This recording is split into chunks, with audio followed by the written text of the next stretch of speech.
Hello everyone, welcome back to my channel. This side Siddhi and आज की class में मैं आप सभी के साथ डिस्कस करने वाली हूँ। जैसे कि आप सभी जानते हैं कि यहाँ पर हम सभी के एक डेमो क्लास स्टार्ट होने वाला है, जिसमें मैं आप लोगों के लिए एक जनवरी से एक नया बैच लेकर के आने वाली हूँ। तो यहाँ पर आज की क्लास में आप देखोगे MHI 101। तो जितने भी student IGNOU MA history first year के हैं और जून 2023 में अगर आप लोगों ने एडमिशन लिया है, तो आप सभी को पता है अब जो हमारे जो सब्जेक्ट हैं वो 4 से 6 हो चुके हैं और जो हमारा सिलेबस है उसमें भी बहुत चेंजेस आ चुके हैं। तो आज से हम अपने इस क्लास को स्टार्ट करेंगे, जहां पर आपके सिलेबस के अकॉर्डिंग हम यहाँ पे सब कुछ डिस्कस करने वाले हैं। तो यहाँ पर ये जो क्लास आप सभी देख रहे हो, ये पूरा डेमो क्लास है। मतलब कि जितने भी स्टूडेंट बैच में इनरोलमेंट कराना चाहते हैं, तो यहाँ पर आप इस क्लास के थ्रू आइडिया ले सकते हैं कि आपको इस बैच में किस तरीके से पढ़ाया जाएगा और क्या-क्या चीजें बताई जाएंगी। तो अगर आप में से कोई भी इंटरेस्टेड है, तो फिर आप लोग इस क्लास के बाद इनरोलमेंट करा सकते हो। 1 जनवरी 2024 से हमारा ये नया बैच है और आज की क्लास में आप सभी के लिए डेमो लेकर के आई हूँ, क्योंकि आप सभी की इतनी रिक्वेस्ट थी कि मैम किस तरीके से वहाँ पे क्लास प्रोवाइड की जाती है, तो उसका एक डेमो क्लास आपको यहाँ पे देखने को मिलेगा। तो ये एक ही क्लास आपको यहाँ पर यूट्यूब चैनल पे देखने को मिलेगी। इसके बाद हम बाकी की क्लासेस जो है वो अपने बैच में करने वाले हैं। तो चलिए स्टार्ट करते हैं अपनी आज की क्लास को। और चैनल पे फर्स्ट टाइम आए हो तो चैनल सब्सक्राइब कर लो, वीडियो को लाइक शेयर करना बिल्कुल भी मत भूलना और बेल आइकन प्रेस कर लेना, ताकि आगे आने वाली वीडियोस की अपडेट और नोटिफिकेशन आपको टाइम टू टाइम मिलते रहे। तो जैसे कि आप सभी देख सकते हो कि MHI 101 जो कि आप सभी का जो सब्जेक्ट है, किस चीज का, एंशंट और मेडिएवल सोसाइटी का। तो एंशंट और मेडिएवल सोसाइटी हमारी जो फर्स्ट बुक है, पहले और अब के सिलेबस में बहुत बदलाव आए हैं और कुछ चैप्टर डिडक्ट हो गए हैं, कुछ अभी भी वही है। तो हम ये देखेंगे कि जैसे कि आपका ये फर्स्ट यूनिट आपके सामने है, जो कि है अर्ली ह्यूमन सोसाइटी, प्रारंभिक मानव समाज। तो एक टाइम पर ये पूरे ब्लॉक में 4 यूनिट के साथ होता था।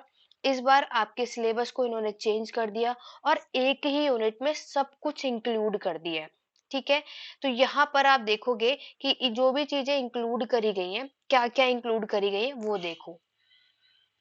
अगर आप देखोगे कि यहाँ पर इन्होंने क्या करा है कि आपके जो भी पॉइंट्स हैं, ठीक है, हमें जो फर्स्ट चैप्टर जो आपके एग्जाम के लिए इम्पोर्टेंट है वो क्या क्या है उसके बारे में बात करते हैं। तो स्टूडेंट इसमें देखो, सबसे पहले क्या है, सोर्सेज ऑफ स्टडी। ठीक है। यानी कि सबसे पहला पॉइंट आपको क्या पता होना चाहिए, स्रोत के बारे में। तो ये हम लोग ऑलरेडी जानते हैं कि आज जो हम हिस्ट्री इतिहास में कुछ भी पढ़ते हैं, हमें उसमें कुछ ना कुछ जरूर सोर्सेज या आप लोगों के एविडेंस मिले, जिसके थ्रू आज हम पूरे हिस्ट्री को पढ़ पा रहे हैं। ठीक है। अगर हमें कोई भी सोर्सेज नहीं मिलते तो हमें कैसे पता चलता कि यहाँ पर क्या चीजें हुई हैं और क्या चीजें नहीं हुई हैं। तो वो सब कुछ हम इसमें कवर करते हैं। ठीक है। आगे बढ़े। नेक्स्ट टॉपिक जो हमें आपके इस वाले फर्स्ट यूनिट के अंदर करना है, वो है आपका ओरिजिन ऑफ ह्यूमन, यानी कि मानव की उत्पत्ति। तो मानव की उत्पत्ति कैसे हुई उसके बारे में आपको इसके बारे में पढ़ना है। तो मानव की उत्पत्ति हम पहले भी जान चुके हैं, ऑलरेडी हम पढ़ भी चुके हैं कि मानव की उत्पत्ति आपको पता है कि हमारे कैसे, इसमें पूरे स्पीसीज के बारे में आपको पता होना चाहिए। तो यहाँ पर आपको पता है कि आज जो हमारी स्पीसीज है वो क्या है, आपकी होमोसेपियंस। होमोसेपियंस आपका पहले भी, यानी हिंदी में भी इसको यही लिखते हैं। तो मॉडर्न ह्यूमन के नाम से भी, आधुनिक मानव के रूप में आप इसको जानते हो। तो ये देखना है कि होमोसेपियंस से पहले आप लोगों ने पढ़ा होगा कि हमारी कौन सी स्पीसीज आपको देखने को मिलती है, होमो इरेक्टस। होमो इरेक्टस से पहले हमें कौन सी स्पीसीज देखने को मिलती है, होमो हैबिलिस। ठीक है। तो यहीं से होमो का मतलब ही क्या होता है, अगर हम होमो का मीनिंग देखें, होमो का मतलब ही ह्यूमन यानी मानव होता है। ठीक है। यहीं से शुरुआत होती है कि हम कैसे मानव की तरफ बढ़े और कैसे हमारे बॉडी में पूरे आपके बायोलॉजिकल चेंजेस जो देखने को मिलते हैं क्या क्या है, वो सब कुछ हम लोग इस वाले टॉपिक में पढ़ेंगे। ठीक है। चलिए आगे बढ़ते हैं। नेक्स्ट जो पॉइंट आपके एग्जाम में इस वाले चैप्टर से पूछा जाता है, वो है आपके टूल्स के बारे में, यानी आपके उपकरण के बारे में। तो यहाँ पर हम ऑलरेडी पढ़ चुके हैं कि इस समय आपके जो टूल्स में इन्वेंशन हुआ है, और दूसरी चीज़ इसी में जो आपके नेक्स्ट इसी में हेडिंग है, डिस्कवरी ऑफ फायर, यानी जो आग का आविष्कार हुआ है उसके बारे में नेक्स्ट पॉइंट है। तो ये पहले भी था, बहुत अच्छे खासे तरीके से मैंने आपको पढ़ाया था कि हम इसमें क्या पढ़ेंगे कि आपके पैलियोथिक यानी कि पुरापाषाण काल से लेकर के आपके नवपाषाण काल यानी नियोलिथिक पीरियड में आपके जो टूल का इन्वेंशन उपकरण हमें देखने को मिलता है, पहले क्या था, अब हमें क्या देखने को मिल रहा है, इन दोनों में क्या बदलाव हुआ, वो सब कुछ हम यहाँ पे पढ़ेंगे। फिर डिस्कवरी ऑफ फायर, आग का आविष्कार हुआ। तो आप सभी को पता है कि पेलियोथिक पीरियड में आपके आग का यानी फायर का डिस्कवरी हुआ था, इन्वेंशन हुआ था। बट एक्चुअल में आप देखोगे फायर का यूज करना हम देखते हैं कि कब लोगों ने सीखा था, न्यूलॉथिक नवपाषाण काल में। ये सारी बातें हम डिटेल में इस वाले पॉइंट पे करने वाले हैं। ठीक है, आगे बढ़े। चलो नेक्स्ट पॉइंट की बात करते हैं। नेक्स्ट जो आपकी हेडिंग होगी वो होगी आपकी किंगशिप के ऊपर। ठीक है, ये पॉइंट इन्होंने यहाँ पर ऐड किया। इसमें हम पढ़ेंगे, आप कह सकते हो रिश्तेदारी, या फिर इसे हम कह सकते हैं नातेदारी हिंदी में। तो यहाँ पर किंगशिप के अंदर अब हम पढ़ने वाले हैं कि कैसे यहाँ पर आपकी किंगशिप का एमरजेंस हुआ, कैसे बढ़ावा हुआ, कौन से समय पर हुआ। ठीक है, लोग कैसे सेटल हुए, कैसे आपस में इनका रिश्तेदारी बढ़ा, वो सब कुछ मैं आपको इस वाले टॉपिक में कवर अप कराने वाली हूँ। इसके बाद नेक्स्ट टॉपिक की तरफ बढ़ते हैं, जो कि अगर हम बात करें, जो नेक्स्ट टॉपिक होगा हमारा वो होने वाला है कि इस टाइम पर आपके इन्वेंशन किस चीज का, आर्ट जो कला आई थी, और दूसरा आपके लैंग्वेज यानी कि जो भाषा का उपयोग किया गया होगा, वो पॉइंट हमें इसमें देखना है। ठीक है, नेक्स्ट पॉइंट जो हम इस चैप्टर में देखने वाले हैं वो होगा आपका हंटिंग और गैदरिंग का। ठीक है, शिकारी और संग्रहण। तो ये आपको पता ही है, हम पहले भी पढ़ चुके हैं, और ये पहले के में भी था, पुरापाषाण काल पेलियोथिक पीरियड के समय के जो लोग हैं वो हंटिंग गैदरिंग, शिकारी और संग्रहण का काम करते थे। ठीक है, धीरे धीरे लोग आगे बढ़े, और इसको आप लिख सकते हो कि ये कौन सा फेज है, हमारे पेलियोथिक पुरापाषाण काल का है। मतलब बोल सकते हो जो पहले MHI 1 का जो पूरा फर्स्ट ब्लॉक था, जिसमें हम टोटल 5 यूनिट्स पढ़ते थे, वो पूरे 5 यूनिट को इन्होंने एक ही चैप्टर में ऐड कर दिया। अब उनकी चॉइस कि वो आपको क्या दे। नेक्स्ट टॉपिक इसी में आप देखोगे पेस्टोरल नोमैडिज्म, यानी पशुपालन खानाबदोशी। तो ये हम पहले भी पढ़ चुके हैं कि पशुपालन खानाबदोशी का जो समय हमें देखने को मिलता है वो मिलेगा आपको मीसोलॉथिक यानी मध्य पाषाण काल के समय पर। थर्ड फेज जो आप पढ़ोगे वो होगा आपका एग्रीकल्चर। तो ये भी हम जानते हैं कि एग्रीकल्चर की शुरुआत जो हुई है, जो आपकी फार्मिंग खेती की जो शुरुआत हुई है, वो हुई थी आपकी न्यूलॉथिक यानी कि नवपाषाण काल में। तो ये सारी चीजें आपको यहाँ पर पढ़नी है। नेक्स्ट टॉपिक की अगर हम बात करें, वो आपको पढ़ना है जब खेती की शुरुआत हुई तो उसके क्या नतीजे निकले, क्या परिणाम रहा, क्या कॉन्सिक्वेंसेस रहे। ये इंपॉर्टेंट है, ये आने के चांसेस आपके आगे भी हो सकते हैं 20 मार्क्स में। तो ये मैंने आपको पहले भी यूनिट 4 में न्यूलॉथिक रेवोल्यूशन नवपाषाण क्रांति में पढ़ाया था कि जब खेती की शुरुआत होती है तो क्या क्या बदलाव आते हैं, उसमें मैं आपको सारी चीजें कवर अप कराऊंगी। ठीक है, ये सब कुछ हम डिटेल में करेंगे। दैट्स इट, यूनिट फर्स्ट में ये सारे पॉइंट हमें पढ़ने हैं ओवरऑल। यानी कि आपका पेलियोथिक, मीसोलॉथिक, नियोलॉथिक और नवपाषाण क्रांति की शुरुआत हुई, उससे लोगों की लाइफ में क्या इफेक्ट पड़ा वो आपको यहाँ करना है। और नेक्स्ट है आपका सोर्सेज यानी स्रोत। ओवरऑल जो मैंने आपको अभी पीछे बताया है, जो एक टाइम पर 5 चैप्टर्स में इन्होंने एक पूरा ब्लॉक दिया था, इस बार आपके सिलेबस को चेंज करने के बाद पूरा एक ही यूनिट में ऐड ऑन कर दिया है। अब उनकी चॉइस है कि इसी एक चैप्टर से वो आपको एक क्वेश्चन देंगे, वो 10 मार्क्स का भी हो सकता है और 20 का। इस बात की श्योरिटी हम इस बार नहीं दे पाएंगे, क्योंकि जून 2024 में जो एग्जाम होने वाला है वो फर्स्ट टाइम होगा जो जिसमें सिलेबस चेंज होगा।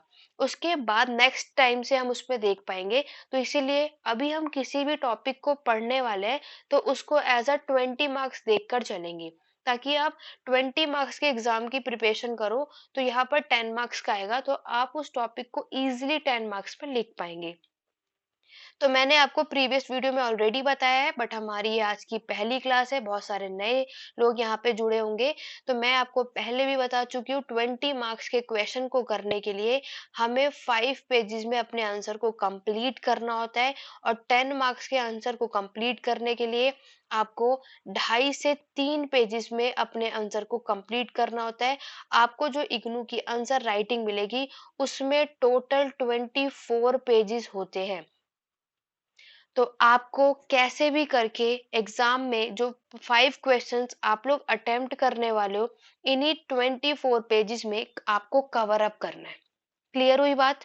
और मैं आपको एक नहीं कई बार बता चुकी हूँ, और पहली क्लास है तो मैं आपको हमेशा बताती हूँ कि आपको अपने इस 24 पेजेस को कैसे भी करके फिल करना ही करना है। बाकी हम जैसे-जैसे क्लास आगे करते रहेंगे, हम पूरे बैच में ये भी देखते हैं, पढ़ने के साथ-साथ कि आंसर राइटिंग कैसी होनी चाहिए, किस वे में लिखना चाहिए, वो सारी बातें हम अपनी क्लास में देखेंगे। और जो आपको इस क्लासेस में इस बैच के थ्रू जो नोट्स प्रोवाइड होगा, उसी तरीके से होगा जिस तरीके से आपको अपने एग्जाम में उसको लिख कर आना है। तो इस बैच को करने के बाद हमें कुछ और बुक नहीं पढ़नी, कोई और वीडियो देखने नहीं जाना।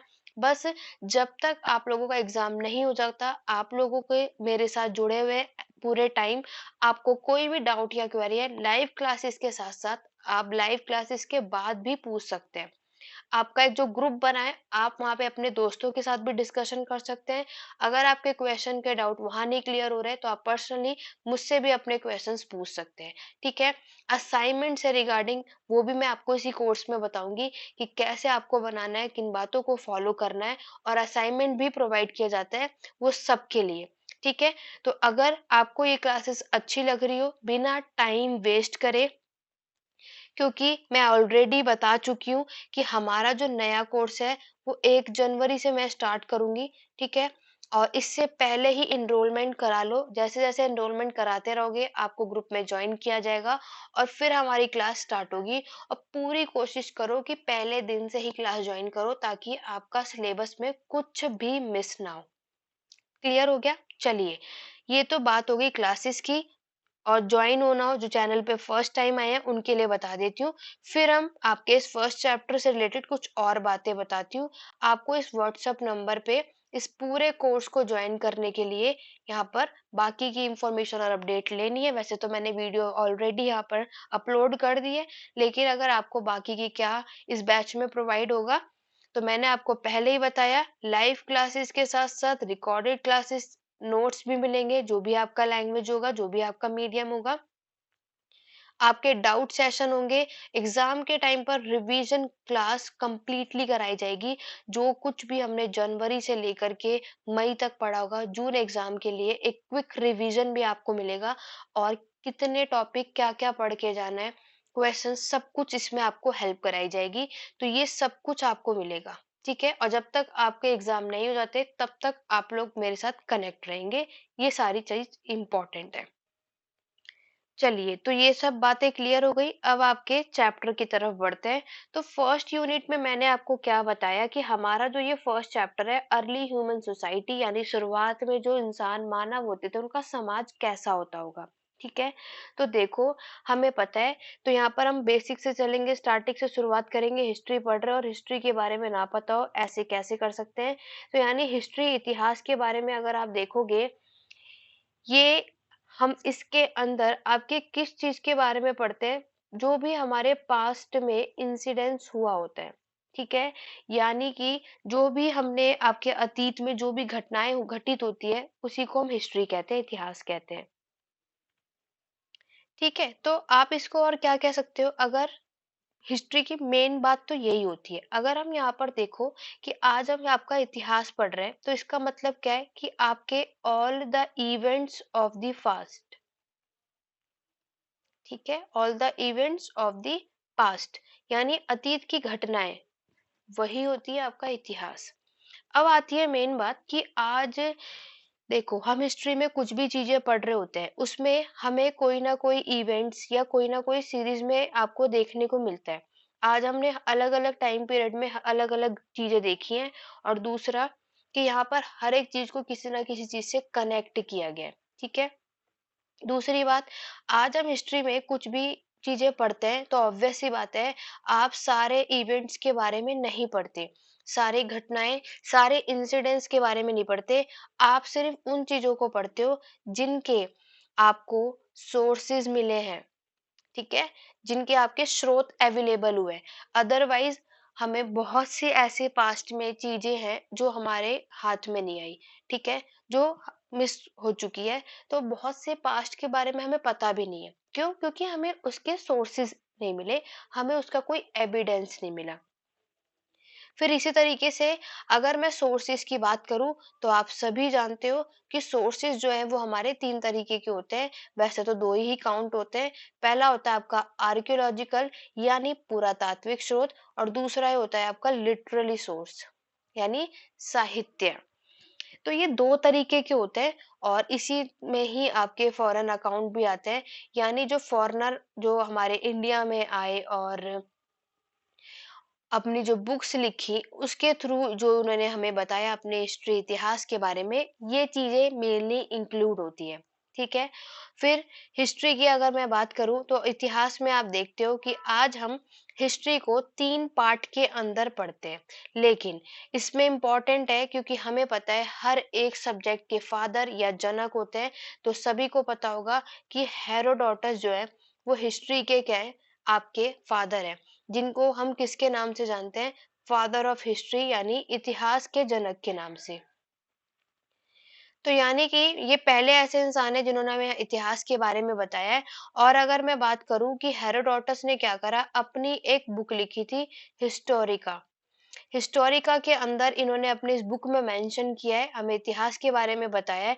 इसी तरीके से इन्होंने, क्योंकि ये आपके ग्रीक फिलोसोफर है, तो ग्रीक में जो वॉर हुआ था पेलोपेशनियन वॉर, पेलोपेनेशियन वॉर था, जो कि एथेंस और स्पार्टा के बीच में हुआ था, उसके बारे में भी इस बुक के अंदर मेंशन है। तो ये सारी चीजें आपको इसमें देखने को मिलेंगी। इसी तरीके से बहुत सारे ऑथर्स आपको मिलते हैं कि जिन्होंने हमें इतिहास के बारे में बताया है, ठीक है। तो ये तो एक बेसिक सी नॉलेज हो गई। तो यहाँ पर आपने देखा कि हेरोडोटस जो है वो आपके हिस्ट्री के जनक है, इतिहास के जनक है। फिर मैंने आपसे बोला कि आज हम हिस्ट्री को पढ़ते हैं तीन पार्ट के अंदर, जिसमें से पहला होता है आपका एंशिएंट यानी कि आपका प्राचीन इतिहास, ठीक है। दूसरा जो हम देखते हैं वो है आपका मेडिएवल यानी आपका मध्यकालीन इतिहास। और जो थर्ड वन की मैं बात करूं वो है आपका मॉडर्न यानी आधुनिक। अभी बहुत सारे स्टूडेंट सोच रहे होंगे कि मैम ये सब क्यों बता रही है। देखो, आप में से ऐसे कई स्टूडेंट होंगे जो हिस्ट्री बैकग्राउंड के नहीं होंगे, ठीक है। कोई साइंस बैकग्राउंड से होगा, कोई कॉमर्स के। तो ये नहीं है कि हमें सिर्फ चैप्टर पढ़ाना आगे बढ़े। तो आज हम क्या कर रहे हैं कि मैं आपको पहले बेसिक बता रही हूँ, शुरुआत बता रही हूँ कि आखिरकार हुई क्या। एक कुछ भी पढ़ने से पहले बेसिक नॉलेज होना बहुत जरूरी है, ठीक है, कि यहाँ आखिरकार इसकी शुरुआत कैसे हुई, क्या था। उसके बाद हमें वो चीजें करोगे। और आप जब हिस्ट्री में हर एक चीज को एक दूसरे से कनेक्ट करके पढ़ोगे तो हिस्ट्री इजी लगेगी। अदरवाइज कहीं से कुछ भी पढ़ने लगे तो आप कभी भी हिस्ट्री खत्म कर ही नहीं पाओगे, और वो चीज आपको समझ ही नहीं आएगी आखिरकार ये हुई कैसे, ठीक है। चलो, तो हिस्ट्री में आपने देखा कि हम एंशिएंट, मेडिएवल और मॉडर्न तीन पार्ट में पढ़ते हैं। वर्ल्ड भी आता है, विश्व इतिहास भी पढ़ा जाता है, बट अभी हम सिर्फ इंडियन हिस्ट्री की बात कर रहे हैं।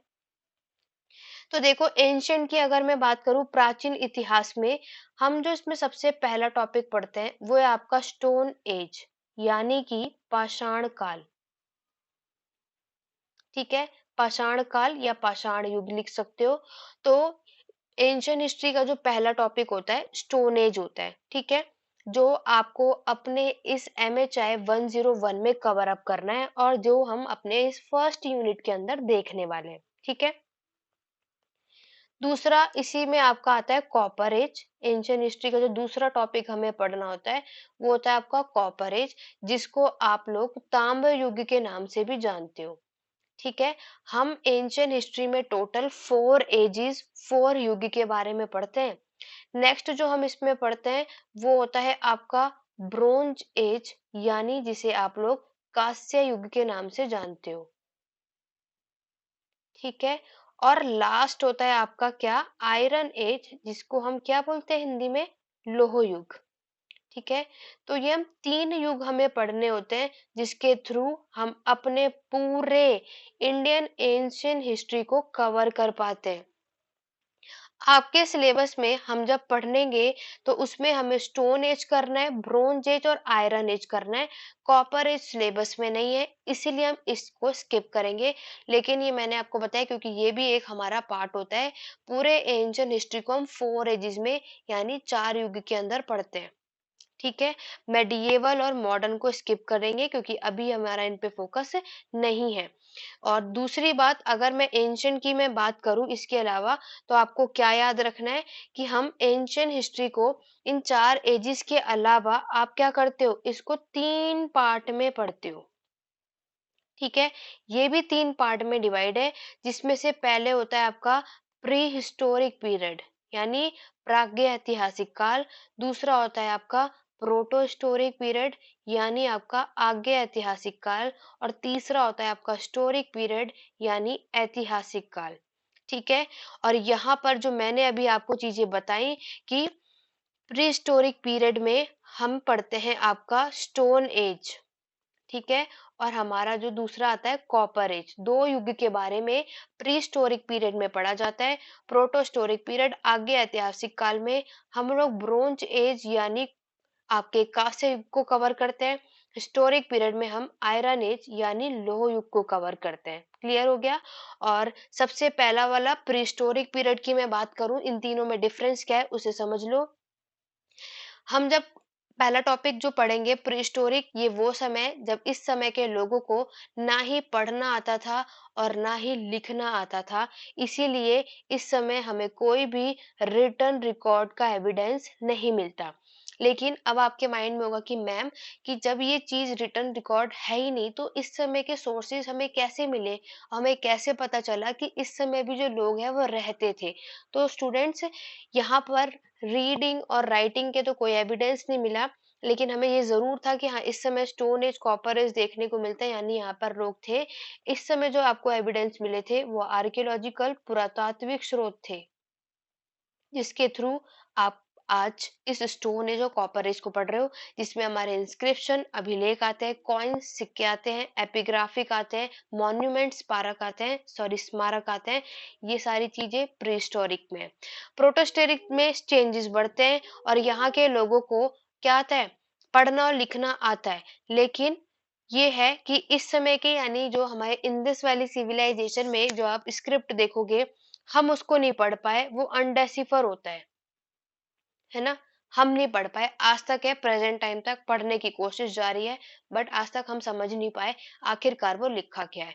और लास्ट होता है कि इस समय के लोगों को लिखना भी आता है और पढ़ना भी आता है, दोनों काम करने आते हैं। तो ये इन तीनों में बदलाव थे। तो क्लियर हो गया। तो हमें जो अपना फर्स्ट यूनिट करोगे वो आपका प्री हिस्टोरिक पीरियड है, जहां पर हमें सिर्फ और सिर्फ आर्कियोलॉजिकल ही एविडेंस मिलेंगे, यानी कि इंस्क्रिप्शंस हुए आपके, एपिग्राफी हुए, कॉइन्स हुए आपके, मॉन्यूमेंट्स के थ्रू, ये सारे जो चीजें हैं इसके थ्रू हम स्टोन एज को कवर अप करते हैं। आगे अगर हम बढ़ते हैं और अगर जो हम अपने फर्स्ट चैप्टर की बात करते हैं जो कि है आपका पाषाण काल, स्टोन एज, तो अभी मैंने आपको बताया कि स्टोन एज को हम लोग 3 पार्ट में कवर करने वाले हैं। एक है आपका पैलियोथिक यानी पुरापाषाण काल के बारे में। दूसरा हम इसमें पढ़ने वाले हैं आपका मीसोलॉथिक जो है हमारा मध्य पाषाण काल। और तीसरा हम पढ़ेंगे आपका न्यूलॉथिक यानी कि नवपाषाण काल। हम यहाँ पर जो आप करने वाले हैं इसमें आप लोग देखोगे कि पेलियोथिक को हम ओल्ड स्टोन एज के नाम से भी जानते हैं, हिंदी में तो वही पुरापाषाण काल ही है, और इंग्लिश में मिडल है यानी मध्य पाषाण काल है, तो कोई हिंदी में तो कोई बदलाव नहीं आएगा, इंग्लिश में ही रहेगा। और न्यूलॉथिक को न्यू स्टोन एज के नाम से भी जाना जाता है। तीसरी बात अभी मैंने आप लोगों को बताई कि पेलियोथिक के समय पे जो लोग हैं वो हंटिंग और गैदरिंग का काम करते थे, यानी शिकारी और संग्रहण का काम किया जाता था। मध्य पाषाण काल के समय के जो लोग हैं वो आपके पेस्ट्रोलिज्म, नोमैडिज्म यानी पशुपालन, खाना बदोशी का काम करते थे। दूसरा काम ये लोग ये करते थे। और नियोलिथिक रेवोल्यूशन में अगर मैं बात करूं तो यहाँ के लोग आपके एग्रीकल्चर खेती की शुरुआत हुई थी। तो हर एक जगह पे ये सारे काम हमें देखने को मिलते हैं। ठीक है, तो ये सारे बदलाव आपको इसमें देखने को मिलते हैं। ठीक है, कि पैलियोथिक पुरापाषाण काल में लोग जो है वो हंटिंग और गैदरिंग, शिकारी और संग्रहण से ही काम करते थे। हमने यहाँ पर यही देखना है कि शुरुआत जब हुई थी तो हमने देखा कि लोगों ने क्या करा, शिकारी और संग्रहण यानी हंटिंग और गैदरिंग। तो हंटिंग और गैदरिंग से जब वो आगे बढ़ी तो दूसरा मीसोलिथिक में वही आपका पेस्टोरल नोमैडिज्म और आपका डोमेस्टिकेशन। ठीक है, जानवरों को पालतू भी बनाया जाने लगा, डोमेस्टिकेशन ऑफ प्लांट्स और एनिमल्स, ये आपको मिलेगा, है ना। तो ये भी एक काम हमें यहाँ पर देखने को मिलता है। और लास्ट ट्रांजिशन मैंने आपको फार्मिंग यानी खेती की बताई। इसमें चार तीनों में बहुत बदलाव हमें देखने को मिलते हैं। जैसे कि अगर मैं आपको बताऊं कि जब हंटिंग और गैदरिंग की शुरुआत हुई थी, इस समय के जो लोग हैं वो क्या थे, आपके टेम्पररी अस्थायी सेटलमेंट हमें देखने को मिलता है। ठीक है, अस्थायी थे यानी टेम्पररी, लेकिन इस समय पर भी टेम्पररी आपके अस्थायी रहे। इस समय फार्मिंग हुई तब जाके लोग जो है वो स्थायी हुए, आपके परमानेंट हुए। ठीक है, क्यों? अब अगर मैं बात करूं कि टेम्पररी सेटलमेंट में क्या आता है, स्थायी में क्या आता है, अस्थायी में, इसमें लाइक मैं बात करूं तो गुफाओं में रहते थे आपके। ठीक है, खुली हवाओं में रहते थे यानी जंगलों में रहते थे, रॉक शेल्टर हुआ, इन दोनों में सेम है। ठीक है, हंटिंग गैदरिंग के टाइम पर भी और आपके पशुपालन यानी मीसोलॉथिक, इन दोनों में टेम्पररी में ही रहते थे, क्योंकि इस समय के लोग जो है वो माइग्रेट करते थे one place to another place. Agriculture के टाइम पर परमानेंट हो गए, अब बनेगा हमारा घर यानी हाउसेस। ठीक है, क्यों? ऑब्वियस सी बात है, फार्मिंग करेंगे, खेती करेंगे तो खेती करने के लिए हमें एक जगह रुकना पड़ता है, दैट्स वाई। तो ये सारी बातें आपको याद रखनी है। बाकी सब कुछ हम अपने नेक्स्ट क्लास में डिस्कस करेंगे। ये सिर्फ एक डेमो क्लास थी जिसमें मैंने आपको एक पूरा ओवरव्यू दे दिया है। आशा करती हूँ आपको ये वीडियो पसंद आई होगी। तो जितने भी लोगों को क्लास पसंद आई है तो एनरोलमेंट फटाफट करा लो, ताकि आप लोग इसके आगे की क्लास को मिस ना करो। और हम अपने पूरे सिलेबस के अकॉर्डिंगली डिटेल में अच्छे खासे तरीके से पढ़ेंगे। जो हिस्ट्री बैकग्राउंड का नहीं भी होगा उसको भी ये क्लास बहुत अच्छे खासे तरीके से समझ आएगी। और आज की क्लास कैसी लगी कमेंट करके जरूर बताना, और लाइक शेयर करना बिल्कुल भी मत भूलना। और चैनल अब तक सब्सक्राइब नहीं किया, चैनल सब्सक्राइब कर लो, बेल आइकन प्रेस कर लो, और कमेंट करके बताना आज की क्लास कैसी लगी। और आशा करती हूँ आज की वीडियो आपको हेल्पफुल रही होगी। और बाकी की क्लास आपको अब बैच में कंटिन्यू देखने को मिलेगी, यूट्यूब वीडियोस पे ये कंटिन्यू नहीं होगी। तो 8881969980 इस नंबर पे कांटेक्ट कर सकते हो। प्ले स्टोर पे जाकर हिस्ट्री एडू पॉइंट ऐप भी डाउनलोड कर सकते हो, टेलीग्राम चैनल का लिंक डिस्क्रिप्शन बॉक्स में, उसे भी ज्वाइन कर सकते हो। ठीक है, तो चलिए स्टूडेंट, ये एक छोटी सी क्लास थी, आशा करती हूँ ये वीडियो आपको पसंद आई होगी। इसके बाद भी आपको कोई डाउट या क्वेरी है तो आप इस नंबर के थ्रू कांटेक्ट कर सकते हैं, नहीं तो इंस्टाग्राम हैंडल है हिस्ट्री एडू पॉइंट के नाम से, आप मुझे वहां भी फॉलो करके वहां पे भी मुझे मैसेज के थ्रू अपने डाउट या क्वेरी को पूछ सकते हो। तो चलिए स्टूडेंट, आज की वीडियो में बस इतना ही। आशा करती हूँ आज की वीडियो आपको पसंद आई होगी। मिलते हैं अपने नए कोर्स में नए बैच के साथ 1 जनवरी को, और स्टार्ट करते हैं। और आज की क्लास में बस इतना ही। Thank you for watching.